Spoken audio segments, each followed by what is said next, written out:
الحمد لله نحمده ونستعينه ونؤمن به ونتوكل عليه ونعوذ بالله من شرور أنفسنا ومن سيئات أعمالنا من يهده الله فلا مضل له ومن يضلله فلا هادي له وأشهد أن لا إله إلا الله وحده لا شريك له وأشهد أن محمدًا عبده ورسوله اللهم صل على محمد وعلى آل محمد كما صليت على إبراهيم وعلى آل إبراهيم اللهم بارك على محمد وعلى آل محمد كما باركت على إبراهيم وعلى آل إبراهيم إنك حميد مجيد أما بعد فإن خير الحديث كتاب الله وخير الهدي هدي محمد صلى الله عليه وسلم وشر الأمور محدثاتها وكل محدثة بدعة وكل بدعة ضلالة وكل ضلالة في النار يا أيها الذين آمنوا اتقوا الله حق تقاته ولا تموتن إلا وأنتم مسلمون أيها الإخوان والأخوات أوصيكم عباد الله ونفسي أولا بتقوى الله أعوذ بالله من الشيطان الرجيم بسم الله الرحمن الرحيم وقدمنا إلى ما عملوا من عمل فجعلناه هباء منثورا ബഹുമാന്യരായ സത്യവിശ്വാസികളെ, വിശ്വാസിനികളെ, സ്വർഗപ്രവേശനത്തിന് സാധ്യമാകുന്ന വിധത്തിൽ തങ്ങളുടെ വിശ്വാസ കർമ്മങ്ങളെ ക്രമീകരിച്ച് മുത്തഖികളായി ജീവിച്ച് അവനെ കണ്ടുമുട്ടുന്ന ആളുകളുടെ കൂട്ടത്തിൽ ഉൾപ്പെടണമെന്ന് ആദ്യമായി എന്നോടും ശേഷം നിങ്ങളോടും ഉപദേശിക്കുകയാണ്, വസിയ്യത്ത് ചെയ്യുകയാണ്. അള്ളാഹുവിൻ്റെ ദീൻ വളരെ കൃത്യമാണ്, കണിശമാണ്. അതിൻ്റെ നിയമനിർമ്മാണങ്ങളെല്ലാമുള്ള അവകാശം അള്ളാഹുവിന് മാത്രമാണ് എന്നതാണ് നാം കഴിഞ്ഞ ഖുതുബയിൽ പറഞ്ഞിരുന്നത്. പ്രവാചക തിരുമേനി സ്വല്ലല്ലാഹു അലൈഹി വസല്ലമയും പ്രവാചകൻ്റെ അനുചരന്മാരും ഈ കാര്യത്തിൽ വളരെ കണിശത പാലിച്ചവരായിരുന്നു. ദീനിലേക്ക് മറ്റെന്തെങ്കിലുമൊന്ന് കടന്നു വരുന്നതിനെപ്പറ്റി വളരെ വലിയ സൂക്ഷ്മത വെച്ച് പുലർത്തുന്നവരായിരുന്നു അവർ. ഒരിക്കൽ പ്രവാചക തിരുമേനി സ്വല്ലല്ലാഹു അലൈഹി വസല്ലം ഒരു പ്രാർത്ഥന പഠിപ്പിച്ചു. ഉറങ്ങുമ്പോൾ ചൊല്ലുന്ന പ്രാർത്ഥനയാണ്. നാം സാധാരണ പല പ്രാർത്ഥനകളുണ്ട്. ബിസ്മിക്കല്ലാഹുമ്മ അഹ്യ വ അമൂത്ത് എന്നത് ചെറിയൊരു പ്രാർത്ഥനയാണ്. സുദീർഘമായ ഒരു പ്രാർത്ഥനയുണ്ട്. അല്ലാഹുമ്മ അസ്ലംതു നഫ്സി ഇലൈക് വവജ്ജഹ്തു വജ്ഹി ഇലൈക് വഫവ്വൽതു അംരി ഇലൈക് എന്ന് തുടങ്ങുന്ന ആ പ്രാർത്ഥന. അതിൻ്റെ അവസാനത്തിൽ ആമൻതു ബി കിതാബികല്ലദീ അൻസൽത വബി നബിയ്യികല്ലദീ അർസൽത എന്നുണ്ട്. ഈ പ്രാർത്ഥന പഠിപ്പിച്ച് അല്പ ദിവസങ്ങൾ കഴിഞ്ഞതിന് ശേഷം ഒരു സ്വഹാബിയോട് പ്രവാചകൻ ആ പ്രാർത്ഥന തിരിച്ചു ചൊല്ലിച്ചു. അയാൾ ആ പ്രാർത്ഥന ചൊല്ലിക്കൊടുത്തു. പക്ഷെ അവസാന ഭാഗത്ത് വബി നബിയ്യികല്ലദീ അർസൽത, നീ അയച്ചിട്ടുള്ള നബിയിലും ഞാൻ വിശ്വസിക്കുന്നു എന്ന് പഠിപ്പിച്ച പ്രവാചകൻ പഠിപ്പിച്ച ആ പദം വബി നബിയ്യിക എന്നതിന് പകരം സ്വഹാബി ചൊല്ലിയത് വബി റസൂലിക എന്നായിപ്പോയി. നബിയ്യിക എന്ന പദത്തിന് പകരം റസൂലിക എന്ന്. നബി പറഞ്ഞു, ഞാൻ പഠിപ്പിച്ചത് അങ്ങനെയല്ല, ഞാൻ നബിയ്യിക എന്നാണ് പഠിപ്പിച്ചത് എങ്കിൽ അതങ്ങനെ തന്നെ ചൊല്ലണം.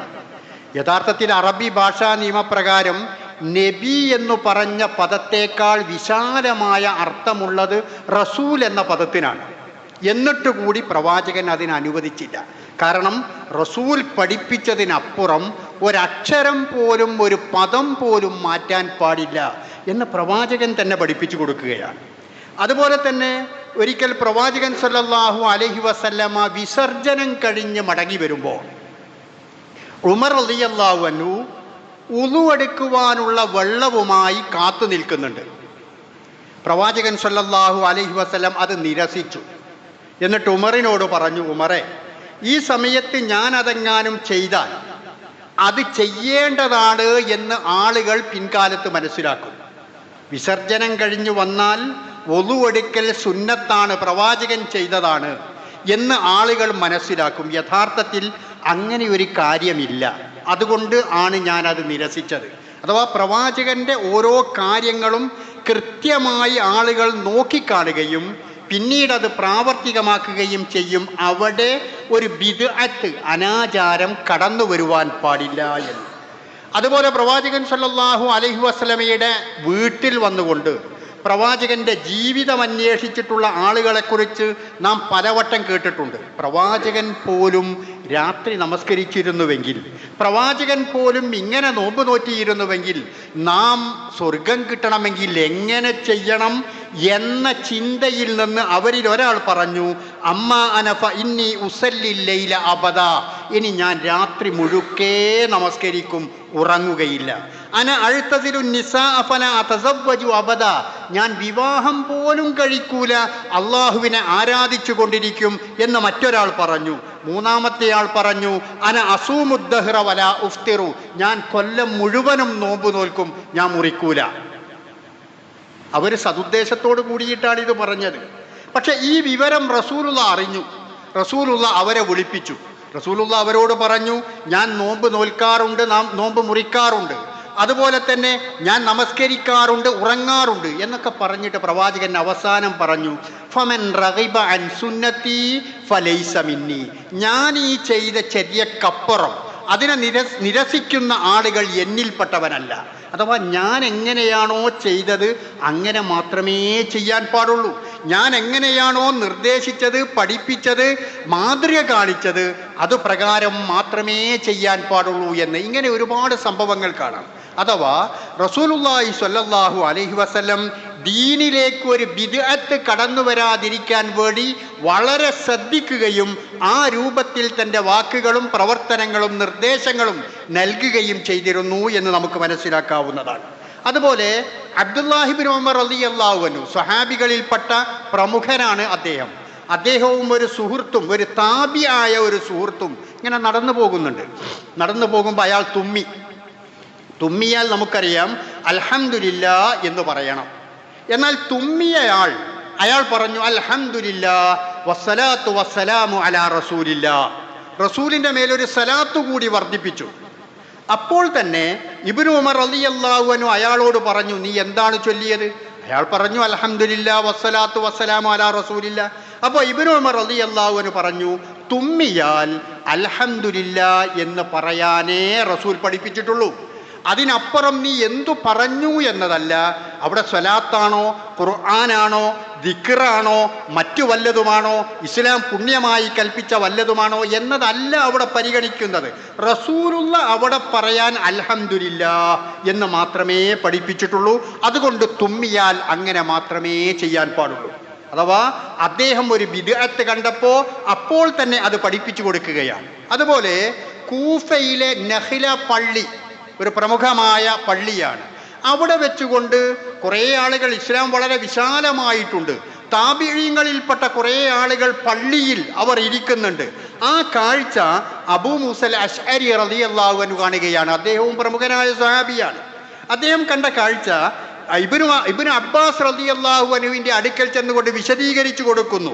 ഇന്നി റഅയ്തു ഫിൽ മസ്ജിദി ഖൗമൻ ഹലഖൻ യന്തളിറൂന സ്വലാത്ത്, നമസ്കാരം കാത്തുകൊണ്ടിരിക്കുന്ന, ഒരു നമസ്കാരത്തെ പ്രതീക്ഷിച്ചു നിൽക്കുകയാണ്. അങ്ങനെയുള്ള കുറേ ആളുകൾ പള്ളിയിലുണ്ട്. അവർ എന്താണ് ചെയ്യുന്നത്? ഒരു കൂട്ടമായിരിക്കുകയാണ്. അവർക്കൊരു നേതാവുണ്ട്. അവരിലൊരു നേതാവ് പറയുന്നു, കബ്ബിറൂ മിഅ, നിങ്ങൾ 100 വട്ടം തക്ബീർ ചൊല്ലുക. അപ്പോൾ അവർ എണ്ണം പിടിച്ചുകൊണ്ട് അല്ലാഹു അക്ബർ അല്ലാഹു അക്ബർ അല്ലാഹു അക്ബർ ഇങ്ങനെ 100 വട്ടം ചൊല്ലുന്നു. അത് കഴിഞ്ഞതിന് ശേഷം അയാൾ പറയുന്നു, സബ്ബിഹൂ മിഅ, നിങ്ങൾ 100 വട്ടം തസ്ബീഹ് ചൊല്ലുക. അപ്പം ഇങ്ങോട്ടാക്കിയ കല്ല് ഓരോന്ന് അങ്ങോട്ടാക്കിയിട്ട് സുബ്ഹാനല്ലാ സുബ്ഹാനല്ലാ സുബ്ഹാനല്ലാ. പിന്നെ ഹല്ലിലൂ മിഅ 100 വട്ടം തഹ്ലീൽ ചൊല്ലുക, ലാ ഇലാഹ ഇല്ലല്ലാഹ് ലാ ഇലാഹ ഇല്ലല്ലാഹ് എന്ന് ചൊല്ലുന്നു. ഈ രംഗം സ്വഹാബിയായ അബൂ മൂസൽ അശ്അരി റളിയല്ലാഹു അൻഹു കണ്ടു. അദ്ദേഹത്തിന് അറിയാം ഇങ്ങനെ ഒരു രീതി പ്രവാചകന്റെ കാലത്തില്ല. പക്ഷേ അദ്ദേഹം ഒരു ചെറുപ്പക്കാരനാണ്. ഞാൻ ചെന്ന് ഇവരോട് പറഞ്ഞാൽ അവർ എന്നെ അവിശ്വസിക്കുകയും തള്ളിക്കളയുകയും ചെയ്യും. അവരിൽ മുതിർന്ന സ്വഹാബിയാണ് ഇബ്നു അബ്ബാസ് റളിയല്ലാഹു അൻഹു. അദ്ദേഹത്തിന്റെ അടുക്കൽ ചെന്നുകൊണ്ട് ഈ കാര്യം പറഞ്ഞു. അങ്ങനെ അവർ രണ്ടുപേരും കൂടി പള്ളിയിലേക്ക് എത്തി. എന്നിട്ട് പറഞ്ഞു, ഇത് നോക്കി നിന്നുകൊണ്ട് അബൂ മൂസൽ അശ്അരി റളിയല്ലാഹു അൻഹുവും അതുപോലെ ഇബ്നു അബ്ബാസ് റളിയല്ലാഹു അൻഹുവും ആ രംഗം കണ്ടുകൊണ്ട് ഇബ്നു അബ്ബാസ് റളിയല്ലാഹു അൻഹു പറയുകയാണ് അവരോട്, വൈഹക്കും യാ ഉമ്മത്ത മുഹമ്മദ്, മുഹമ്മദിന്റെ അനുയായികളെ നിങ്ങൾക്ക് നാശമുണ്ടാവട്ടെ. അവരെന്താ ചൊല്ലിയത്? സുബ്ഹാനല്ലാഹ്, അൽഹംദുലില്ലാഹ്, അല്ലാഹു അക്ബർ, ലാ ഇലാഹ ഇല്ലല്ലാഹ്. തുലാസിൽ ഏറ്റവും കനം തൂങ്ങുന്ന ദിക്റുകളാണ്. അതാണ് അവരെ ചൊല്ലിക്കൊണ്ടിരുന്നത്. പക്ഷേ ഇബ്നു അബ്ബാസ് റളിയല്ലാഹു അൻഹു എന്ന പ്രമുഖ സ്വഹാബി അവരോട് പറയുന്നത്, വൈഹക്കും യാ ഉമ്മത്ത മുഹമ്മദ്, മുഹമ്മദ് നബിയുടെ ഉമ്മത്തുകളിൽപ്പെട്ടവരെ നിങ്ങൾക്ക് നാശമുണ്ടാകട്ടെ. മാ അസ്റാ ഹൽക്കത്തുക്കും ഹൗലായി അസ്ഹാബുഹു മുതവാത്തിറൂൻ. നിങ്ങൾക്ക് എത്ര പെട്ടെന്നാണ് ഇങ്ങനെ ഒരു നാശം സംഭവിച്ചിട്ടുള്ളത്.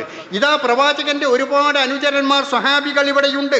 വഹാദിഹി സിയാബുഹു ലം തബ്ല വആനിയതുഹു ലം തുക്സർ.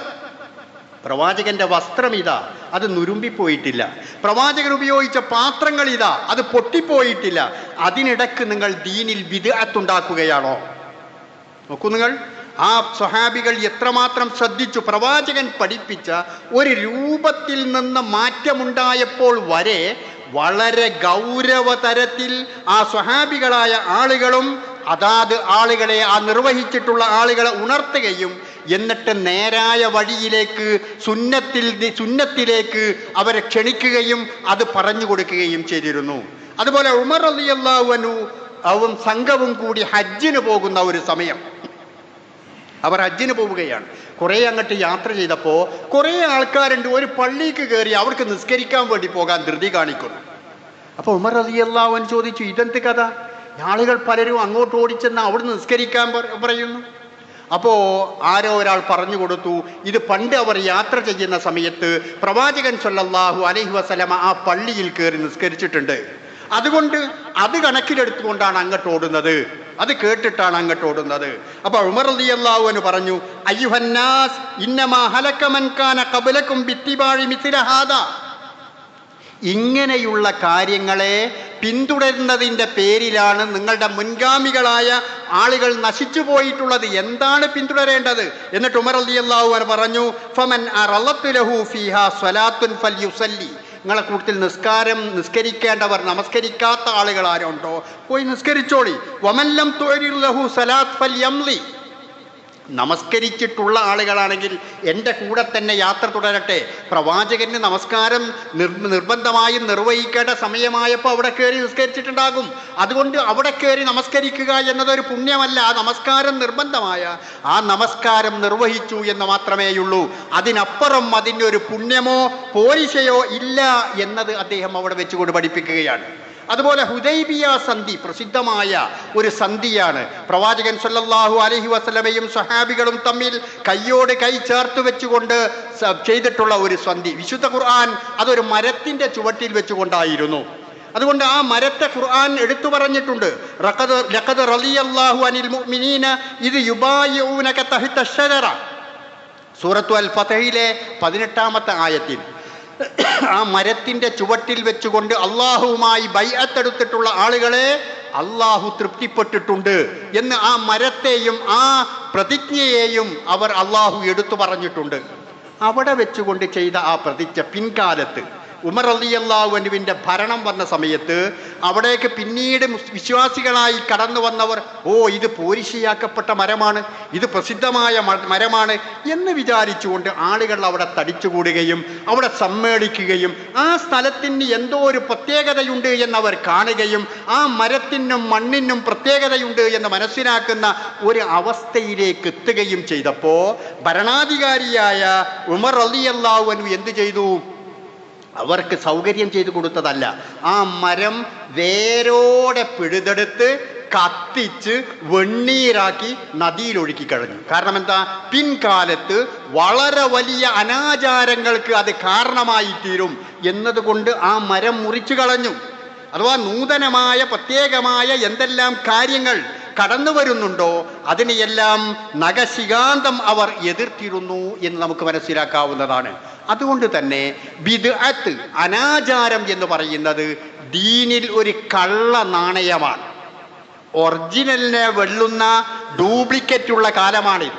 ഇപ്പൊ നമ്മൾ ഈ അടുത്ത കാലത്ത് പത്രങ്ങളിലൊക്കെ വായിച്ചു 500-ന്റെ കള്ളനോട്ടുകൾ വ്യാപകമാണ് എന്ന് പറഞ്ഞിട്ട്. കണ്ടുപിടിക്കാൻ ഒരു മാർഗവും നമുക്കില്ലാത്ത രൂപത്തിൽ ആ രൂപത്തിൽ തന്നെ തോന്നും കണ്ടാൽ.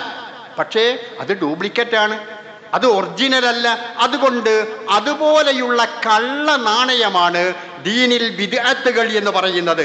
വിശുദ്ധ ഖുർആനിൽ അല്ലാഹു സുബ്ഹാനഹു വ തആല അങ്ങനെ ചെയ്യുന്ന അമലുകളെ കുറിച്ച്, ആ അമലുകൾ നേരത്തെ ഞാൻ പറഞ്ഞതുപോലെ ദിക്റാകാം, ദുആ ആകാം, സ്വലാത്താകാം, അങ്ങനെ ഏതുമാകാം, നമസ്കാരമാകാം, നോമ്പാകാം, എന്തുമാകാം.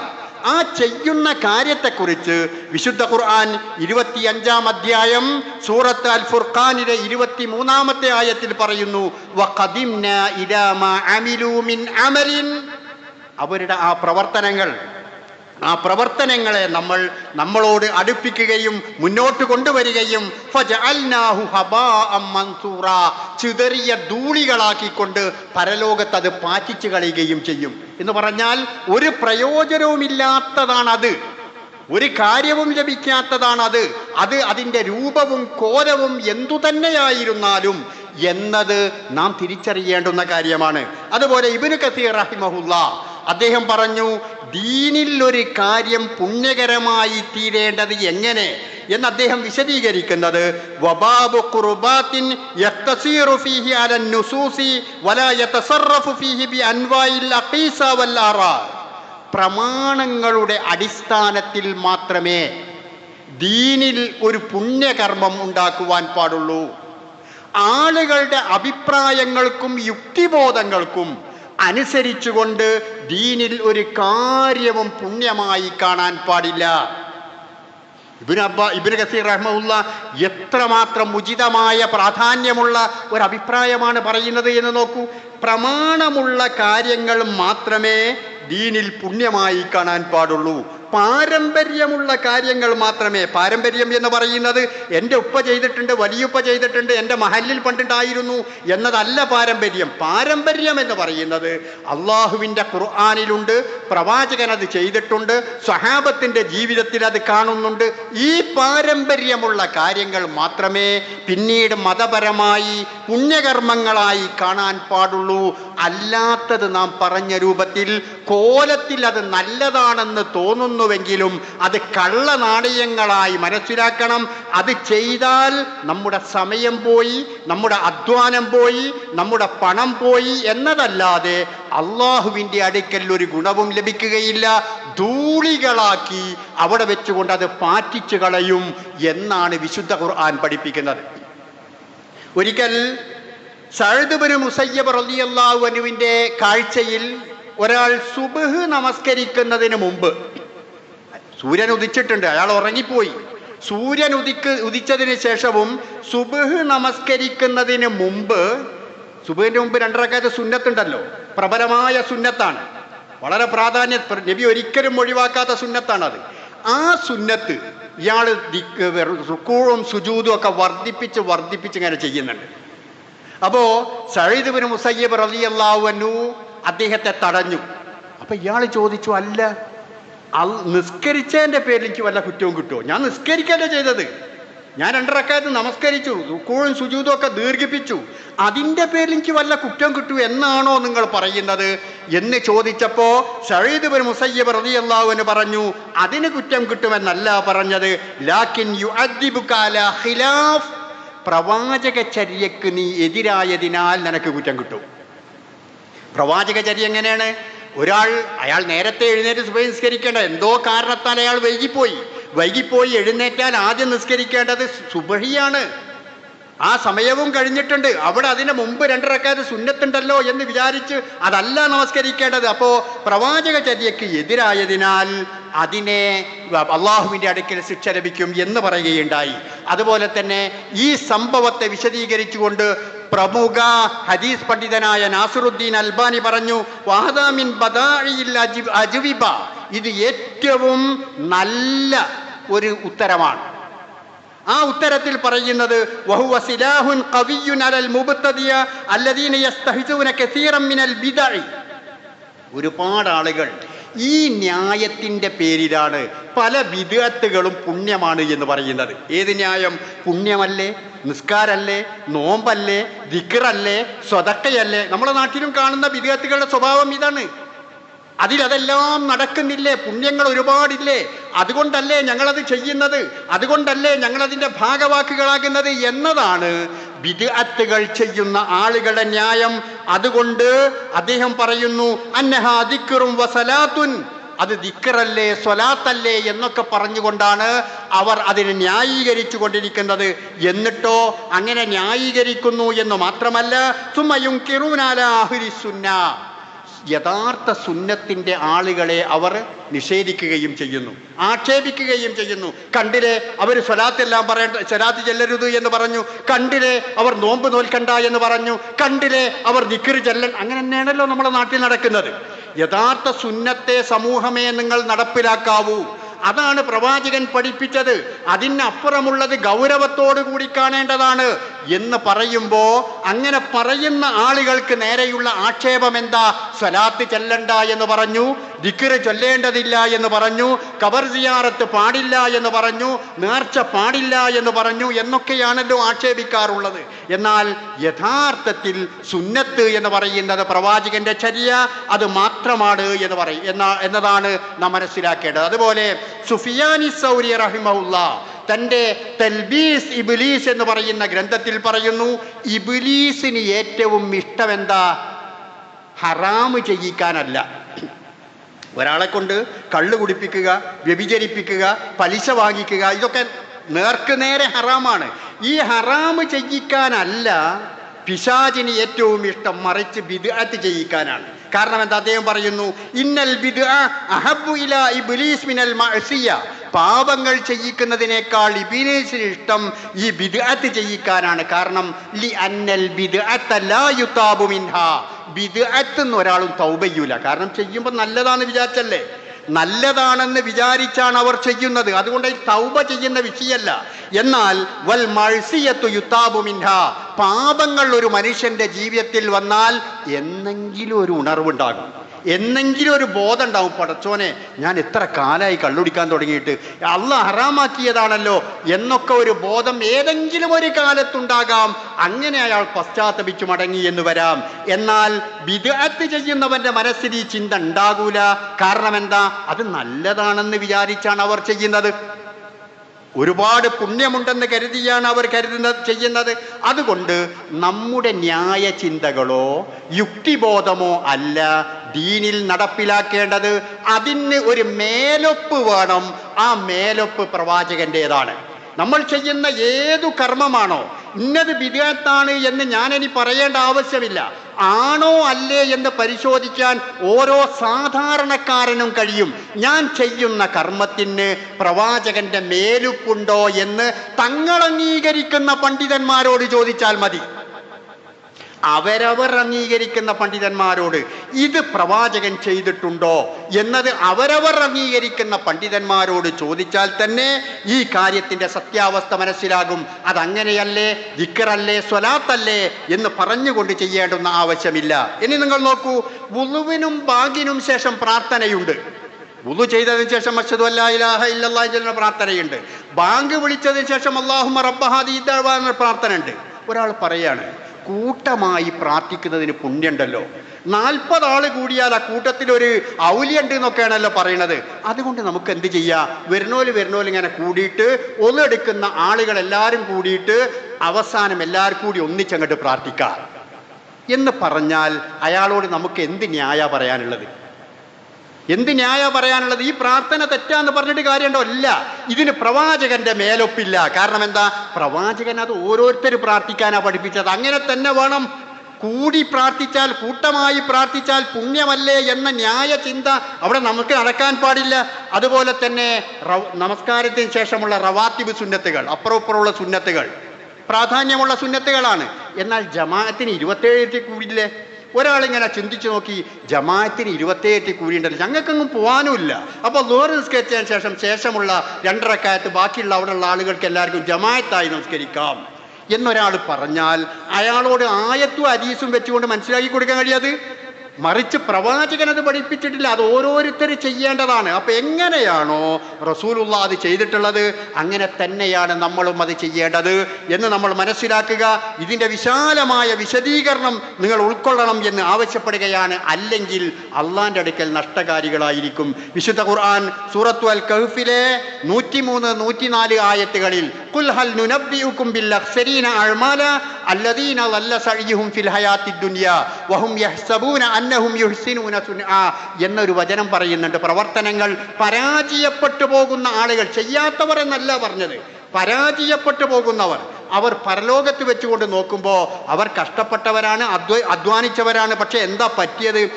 ലല്ല സഅയ്യുഹും ഫിൽ ഹയാത്തിദ് ദുനിയ, ഐഹിക ജീവിതത്തിൽ അവരുടെ പ്രവർത്തനങ്ങൾ പിഴച്ചുപോയി. ചെയ്തില്ല എന്നല്ല പറഞ്ഞത്, പിഴച്ചുപോയി. പറഞ്ഞതല്ല ചെയ്തത്, പറയേണ്ട രൂപത്തിലല്ല പറഞ്ഞത്, ചെയ്യേണ്ട രൂപത്തിലല്ല പറഞ്ഞത്. അങ്ങനെയുള്ള ആളുകൾ അവരുടെ പ്രവർത്തനങ്ങൾ മുഴുവനും നഷ്ടപ്പെട്ടു പോയവരാണ് എന്നാണ്. അതുകൊണ്ട് അത്തരക്കാരുടെ കൂട്ടത്തിൽ നമ്മൾ പെടാൻ പാടില്ല. അവിടെ ഒരു വാശിയുടെയോ വൈരാഗ്യത്തിൻ്റെയോ ആവശ്യമില്ല, സംഘടനാ പക്ഷപാതിത്വത്തിൻ്റെ ആവശ്യമില്ല. അള്ളാന്റെ അടുക്കൽ ഫർദ ഒറ്റക്കൊറ്റക്കാണ് നമ്മളൊക്കെയും വരിക. ആ വാശിയില്ലാതെ, വഴക്കില്ലാതെ മത നടപടികൾ കൃത്യമായി മനസ്സിലാക്കി പ്രവാചകൻ പഠിപ്പിച്ചത് മാത്രം നാം ഉൾക്കൊള്ളുകയും ബിദ്അത്തുകൾ ജീവിതത്തിൽ നിന്ന് പാടെ വർദ്ധിക്കുകയും ചെയ്യുക. അല്ലാഹു സുബ്ഹാനഹു വ തആല നമുക്കതിന് തൗഫീഖ് നൽകുമാറാകട്ടെ.